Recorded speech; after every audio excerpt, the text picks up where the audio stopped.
Hi viewers, welcome to our channel. ప్రస్తుతం మనతో పాటు ఇమ్మంది రామారావు గారు సీనియర్ జర్నలిస్ట్ ఉన్నారు. వారితో ఒకసారి మాట్లాడదాం. సార్ నమస్కారం. సార్ చిరంజీవి గారి పైన తెలంగాణ కాంగ్రెస్ నేత జగ్గారెడ్డి గారు కొన్ని విమర్శలు సెటైర్లు వేశారు సార్. అంటే ఆయన చిరంజీవి గారేమో రైతుల పట్ల ఒక సినిమాలు తీశారు, ఖైదీ నంబర్ 150 అని చెప్పేసి రైతుల మేలు గురించి ఆయన సినిమా తీశారు. కానీ నిజ జీవితంలో మాత్రం ఆయన రైతుల కోసం ఎటువంటి మద్దతు తెలపలేదు. ఢిల్లీలో రైతుల కోసం రైతులు ధర్నా చేస్తున్నారు కదా, వాళ్ళ కనీసం మద్దతు కూడా తెలపలేదు. రైతుల పేరు చెప్పి సినిమా తీసి కోట్లు సంపాదించారు, మద్దతు మాత్రం లేదు. ఆయన సినిమా హిట్, రైతులు మాత్రం ఫట్. ఆయన కేవలం బీజేపీకి, పవన్ కళ్యాణ్ గారికి మాత్రమే మద్దతు తెలుపుతారు. కాంగ్రెస్ పార్టీలు నడుచుంటే ఆయన సరైన మార్గంలో నడిచేవారు అంటూ జగ్గారెడ్డి గారు మాట్లాడడం ప్రెస్ మీట్ పరంగా మనం చూస్తున్నాం సార్. మరి ఆయన వ్యాఖ్యల్ని మీరు ఏ విధంగా చూస్తారు సార్? ఇక్కడ జగ్గారెడ్డి గారు మాట్లాడే మాటలు ఒక కాంగ్రెస్ పార్టీ వ్యక్తిగా మాట్లాడాడు. ఆయన ఎన్లిటి కాదు కదా, ఏ పార్టీలో ఉంటే ఆ పార్టీ మాటలే మాట్లాడతాడు.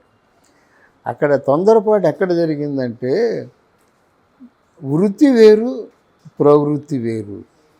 సపోజు సినిమాల్లో అతి మంచివాడుగా నటించినటువంటి వ్యక్తి సమాజంలో తాగుబోతూ చాలా రకరకాల అసాంఘిక కార్యక్రమాల్లో పాల్గొంటాడు.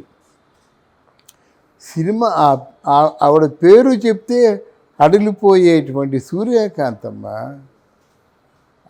మరో అన్నపూర్ణమ్మ. ఇంటికి వెళ్ళే వాళ్ళని ఎవరిని కూడా భోజనం చేయకుండా రానివ్వదు. ఆ షూటింగ్లో ఉన్న వాళ్ళందరికీ కూడా 2 పెద్ద క్యారియర్లు తీసుకొస్తుంది. 2 పెద్ద క్యారియర్లు తీసుకొస్తుందని దాని వెనక ఏదో రాజకీయ కుట్ర ఉందని అనుకోగలమా? అది ఆవిడ ఈ అభిరుచి. మరి 2 క్యారీలతో అన్నం తెస్తున్నావు కదా, మరి ఈ గయ్యాల పాత్ర నీకు ఎందుకు అంటే, ఆవిడ ఏముంటుంది, అది పాత్ర, అది నటన వేరు, జీవితం వేరు అనేటువంటి 2 విడదీసి చూడాలి, కానీ 2 కలిపి చూడకూడదు మనం. ఒకటి. రెండోది ఏంటంటే, ఇలాగ ఎగ్జాంపుల్స్ చెబుతుంటే ఎస్వి రంగారావు గారిని చూసిన వాళ్ళు ఎవరైనా అంత 24 hours సిగరెట్లు కాలుస్తాడు లేదా మందు తాగుతాడని ఎవరైనా అనుకుంటారా? ఎంత సోబర్గా ఉంటాడు. ఒక జమీందారు అంటే ఎస్వీఆర్ఏ, అంటే కోటీశ్వరుడు అంటే ఎన్టీఆర్ఏ, ఓ జమీందారు అంటే ఎస్వీఆర్ఏ, ఒక కోటీశ్వరుడు పాత్ర వేశారంటే ఎస్వీఆర్ఏ, ఒక అక్బర్ చక్రవర్తిగా నటించాలంటే ఎన్టీఆర్. అలాగని పాతాళ భైరవి చిత్రంలో ఒక మాంత్రికుడిగా నటించావు.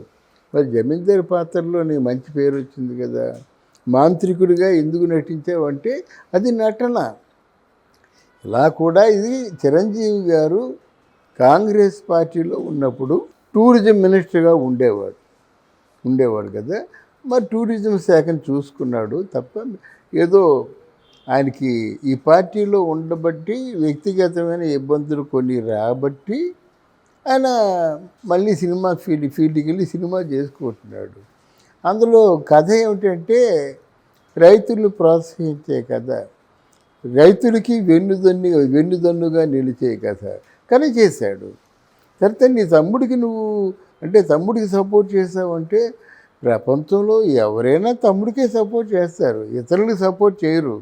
అయినా ఆ తమ్ముడిలా చూసుకోలేదు కదా, తమ్ముడిని కొడుకులా చూసుకున్నాడు కనుక ఆ ఆనందం తట్టుకోలేక, ఆ బాధ తట్టుకోలేక వెళ్ళాడు. తనకు కలిగింది ఏదో ఇచ్చాడు, వచ్చేసాడు. రాజకీయాలు మాట్లాడలేదు. ఎప్పుడు మాట్లాడినా ప్రజలందరూ సుభిక్షంగా ఉండాలి, మంచి పరిపాలన అందించాలి. ఈరోజు ఆకలి బాధతో ఉన్నటువంటి ప్రజలకి ఏదో కొంచెం మన ఆదరువుగా ఉండాలని మాట్లాడాడు. కానీ పార్టీల్ని పేరు పెట్టి ఎవరు మాట్లాడలేదు. ఒకవేళ చిరంజీవిని విమర్శించే విధంగా చిరంజీవి ఉంటే, మీ తాలూకు బాసు రేవంత్ రెడ్డి ఎందుకు చిరంజీవి గారి ఆశీస్సులు తీసుకుంటాడు? మీ బాసే కదా, కాంగ్రెస్ పార్టీ తాలూకు అధ్యక్షుడు ప్లస్ ముఖ్యమంత్రి. మరి ఆయన ఆశీర్వాదం కోసం నువ్వు అంటున్న మాటలే నిజమైతే చెప్తున్నా నేను.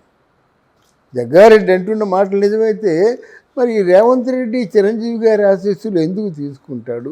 దానికి ఆయన సమాధానం చెప్పాలి. పోతే ఆయన కాంగ్రెస్ పార్టీలో ఉంటే ఈ పార్టీకి ఎక్కడో ఉండేవాడంటే, ఆయనకి రాజకీయాలంటే రోత పుట్టింది.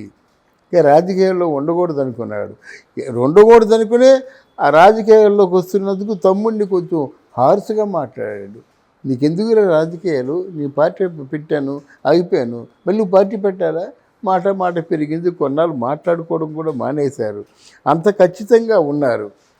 మళ్ళీ పవన్ కళ్యాణ్ ఒక్కసారి పోరాటం చేసి ఈ పోరాటంలో విజయం 100% స్ట్రైక్ రేట్ వచ్చినప్పుడు గాఢంగా కావలించుకున్నాడు, వలవల ఏడ్చేశాడు. అలాగే ఆ వేదిక మీద ప్రమాణ స్వీకార వేదిక మీద వెళ్ళినప్పుడు మామూలు అందరినీ నమస్కారం పెట్టాడు. చిరంజీవి ఇలా ఆలోచిస్తున్నాడు. రిజ్వును వచ్చి అన్నయ్య పాదాల మీద వాలిపోయాడు. ఇంకా అక్కడ మరీ తట్టుకోలేకపోయాడు అన్నమాట. తట్టుకోలేక బాధపడిపోయాడు అన్నమాట. మూడో విషయం ఏంటంటే, భారతదేశానికి ప్రధానమంత్రిగా ఉంటున్నటువంటి మోదీని భారతదేశంలో ఒక సామాన్య పౌరుడుగా ఉంటున్న చిరంజీవి దగ్గరికి ఇలా మామూలుగా చిన్ననాటి స్నేహితుని తీసుకొస్తారు కదా, తమ్ముడు మా అన్నయ్య అంటాం కదా, అలా తీసుకొచ్చి చూపించినందుకు అప్పుడు తట్టుకోలేకపోయాడు, బొగ్గలు చిదిమాడు అన్నమాట. అందువల్ల ఇటువంటి సంస్కారము, ఇటువంటి దూరదృష్టి, ఇటువంటి పొలైట్గా ఉండే వ్యక్తిని జగ్గారెడ్డి మాట్లాడడం అది సమంజసం కాదు. తన తప్పు తను తెలుసుకోవాలి. పార్టీలో మారాలంటే వాళ్ళ ఇష్టం అండి, మారుతారు. రాజకీయాల్లో ఉండకూడదంటే అది కూడా వాళ్ళ ఇష్టం, మనం ఎవరు మాట్లాడడానికి. ఇప్పుడు కూడా చిరంజీవి గారు రాజకీయాల్లో లేరు సార్, అయినా కూడా ఇటువంటి పొలిటికల్ విమర్శలు ఆయన పైన రావడం మనం చూస్తున్నాం. అదే చెప్పా కదా, నీ తాలూకు అధినేత ఆయనే. మీ నాన్న మెచ్చుకున్నాడండి, మీరెవరండి అనుకుందా కదా. మీ కుటుంబంలో ఉన్నారు, ఆ తప్ప ఒప్పు నీకంటే పెద్దవాడికి తెలుస్తుంది కదా. తెలిసే వాళ్ళతో సంబంధాలు పెట్టుకుంటారు. నీలాగా ప్రథమ కోపం లేదు. లేకపోతే ఇంకెవడో గిల్లుంటాడు, మాట్లాడేసి ఉంటాడు, మళ్ళీ మాట్లాడిన దానికి క్షమాపణ చెప్పుకోవాలి కదా. ఎట్టి పరిస్థితుల్లో కూడా ఇది ఆయనలో 100కి 100 తప్పు ఉంది. ఇదేమిటండి రాజకీయాల్లో ఉండమని చెప్పడానికి, విమర్శించడానికి. అండ్ నోటు కోసం ఎంత మాట వస్తే అంత మాట మాట్లాడేస్తారా రాజకీయ నాయకులు? ఒకసారి ఆత్మావలోకనం చేసుకోండి. అది నా వ్యక్తిగతమైన అభిప్రాయం. అండ్ సార్, మొన్నేమో రేవంత్ రెడ్డి గారు చూసాము, ఒక యాడ్ చేసుకురండి, తర్వాత సినిమా టికెట్ల రేట్లు పెంచమని అడగండి అని చెప్పేసి ఆయన అన్నారు. ఇప్పుడు సినిమాల ద్వారా మీరు సందేశం ఇస్తున్నారు, దాన్ని బయట కూడా అప్లై చేయండి అని చెప్పేసి ఆ ఉద్దేశంలో వచ్చే విధంగానే చిరంజీవి గారి పైన ఈయన సెటైల్ వేస్తారు. అంటే ఏ విధంగా చూడొచ్చు సార్ అంటే సినిమాలకి రాజకీయాలకి మధ్య ఉన్న సంబంధం గురించి? ఇప్పుడు సంబంధాలు ఏంటంటే, ఇప్పుడు అన్సీన్గా రాజకీయ నాయకులందరూ సినిమా వాళ్ళతో టచ్లో ఉన్నారండి. ఒక్కొక్క సినిమా హీరోతో టచ్లో ఉంటే వాళ్ళకి 1,00,000 ఓట్లు ఉన్నట్టు లెక్క వాళ్ళ దృష్టిలో.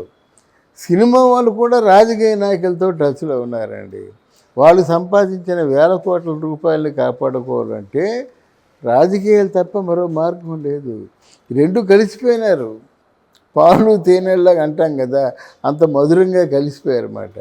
ఎవరైనా నోరు జారితే వాటికి సమాధానం చెప్పుకోవాల్సి వస్తుంది. మరి ఇప్పుడు చిరంజీవి గారు అంటే మామూలుగా ఈ ఆయన వ్యాఖ్యలకు రియాక్ట్ అవుతారంటారా సార్? ఇలాగే ఎంతోమంది విమర్శించారు, ఎంతోమంది తిట్టారు. అక్కడ ఒక ఫ్యామిలీ నుంచి ఎన్ని ఇబ్బందులు ఎదుర్కొన్నాడో మీరు చూశారు కదా. ఒక హీరో దగ్గర నుంచి, ఒక హీరో పేరు ఎందుకు లేండి, ఎన్ని అవమానాలు ఎదుర్కొన్నాడో. మరో హీరో మరి ఆయన దగ్గర నుంచి ఎన్ని అవమానాలు ఎదుర్కొన్నాడు. ఇక బాలకృష్ణ గారు ఉన్నారంటే మామూలుగా జనం దృష్టిలో మొట్టమొదటి నుంచి ఇప్పటి వరకు కాంపిటేటివ్గానే ఉన్నాడు. ఇవన్నీ ఎదుర్కొని వచ్చాడు కాబట్టి ఈరోజు PM గారు కూడా గౌరవ